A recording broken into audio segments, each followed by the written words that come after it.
the music flows through me and I feel like an instrument. I feel as if I'm just like a drum or a guitar. It's not really about me in that moment. In those moments, it's about that deaf person having an amazing experience and getting whatever they're supposed to be getting from the stage.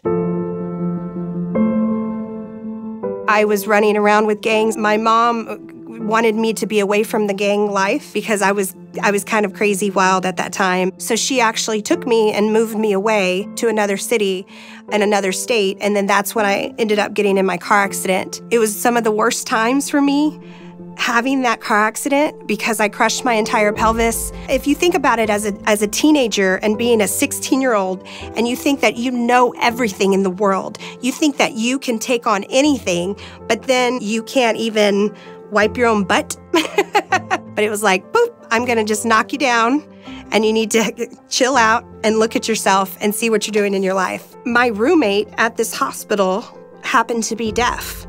So I knew deaf people my whole life, but my roommate happened to be deaf as well. So I would communicate with her where nobody else would. So that was, again, another perspective that I never even thought of, how to live as a deaf person as well, and then also living in a wheelchair. And so that really changed my perspective of life.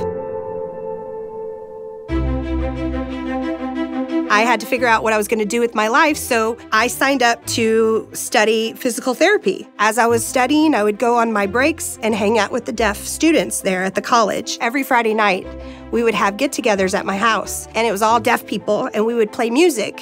And the deaf people would love the music on, and I would sign the music, and they would say, "Oh, we wish that you would sign music like this, but I think that you can't." And I'd say, "Why can't I?" And they'd say, "Because there's rules. There's rules to interpreters, and you're not supposed to move, and you're not supposed to do that." And I'd say, "But why?" And they were like, "I don't know. There's rules." And so I would go ask other interpreters, and other interpreters would say, "No, you're distracting."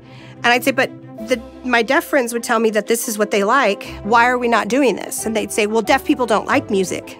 And like, have you talked to them? Have you asked deaf people if they like music?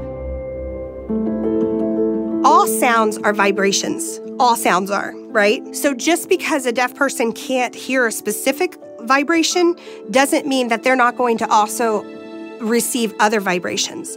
And actually, there's a scientist in Rochester, New York, who has done studies that have found when they feel the vibrations on their skin, that it actually goes to the exact same place, the auditory cortex, as when someone hears the sounds. The music experience that we have is more than hearing. It's about seeing the expressions on other people's faces, seeing how people react to the songs, seeing how people dance. So why in the world would hearing people as a whole say, "You don't have hearing, so therefore you don't have rights to this"?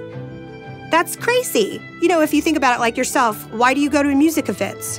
To break away from the doldrum, right? To break away from your regular life and just be in this world and experience that. Well, deaf and hard of hearing people in the world, they want that too.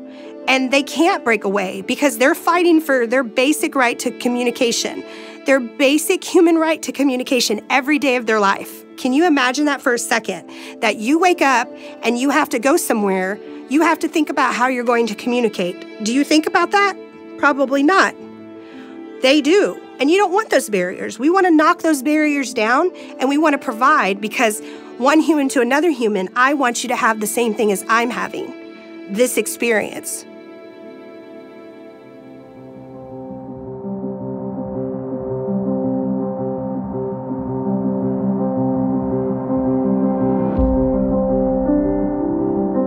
My son was killed 4 months ago, and so he was very much a part of my journey as well.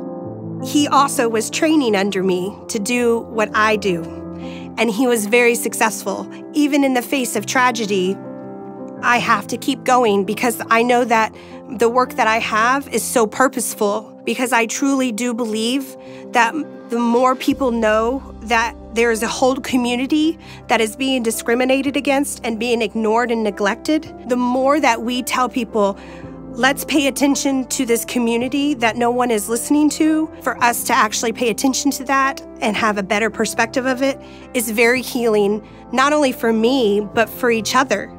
We all heal from doing that.